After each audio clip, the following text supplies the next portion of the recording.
2023 BMW 760iX Drive, overshadowed by the i7 but still much improved. BMW's new fully electric i7 is grabbing the limelight, so it's easy to overlook the gasoline-powered 7 Series models that share the new body, along with various upgraded features and options. But going on sale right out of the gate, alongside the i7 EV, will be the 760iX Drive, which we drove extensively, and the 740i, which we didn't get to drive.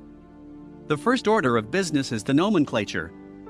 Last year, the 760, or more correctly, the M760iX Drive, signified a 12-cylinder model with 600 horsepower.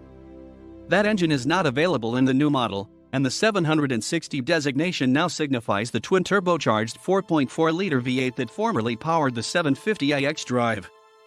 In this new incarnation of the 760i, the engine has been upgraded from 523 to 536 horsepower and endowed with a 48-volt hybrid system that adds an electric motor to the 8-speed ZF transmission. This motor can provide only 18 horsepower but up to 148 pound-feet of torque. That's enough to achieve nearly instantaneous restarts after an idle stop. The electric motor also adds torque to reduce transmission downshifts. The electrical power used is regenerated during deceleration and stored in a rear-mounted 1 kWh battery. This hybrid operation is totally seamless and contributes to improved fuel economy. The EPA combined estimate goes from 19 mpg in last year's 750i to 21 in this new 760i. More importantly, this car feels plenty quick, despite gaining about 100 pounds, mostly due to the hybrid system. According to BMW, the 760i is about 0.4 seconds quicker to 60 than the i7, mostly due to the gas-powered model's nearly half-ton weight advantage. You can't really feel the difference due to the effortless low-end torque produced by the electric.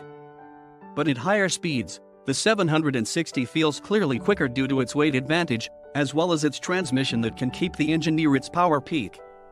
Otherwise, the 760i shares the i7's elegant new bodywork that is some 5 inches longer and 2 inches wider and taller than the old car. Without the EV's underfloor battery pack, engineers were able to lower the floor in the 760i, providing fractionally more rear seat legroom. Despite the generous increase in dimensions, the wheelbase went up by only 0.2 inch, which is perhaps why the new car provides slightly less interior space than the old one. Not that the cabin is tight, mind you. Headroom front and rear is generous, but legroom is down a bit. Inside the cabin, you'll find sumptuous finishes, including optional cashmere/wool upholstery, several wood trim options, and jewel-like controls at all of the key touch points: shifter, seat controls, and iDrive knob. Also new is the curved display, which houses a 14.9-inch infotainment screen alongside a 12.3-inch screen serving as the instrument cluster. There's much to control on this car, with some 43 icons present on the everything screen, though you'll likely only access a few of them regularly, and they can be grouped into a favorites section. Other key new options include executive lounge seating in the right rear position.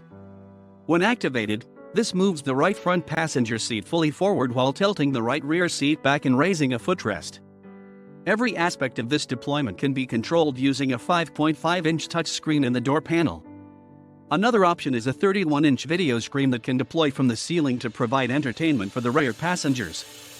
Although the image is a non-standard format, 30 inches wide by 9 inches high, movies can either be stretched or letterboxed. And if there's only one rear passenger, the image can be shifted to either side. The small touchscreens in both rear doors control the device. By the way, these doors as well as the front ones can open and close with push-button power operation, if specified.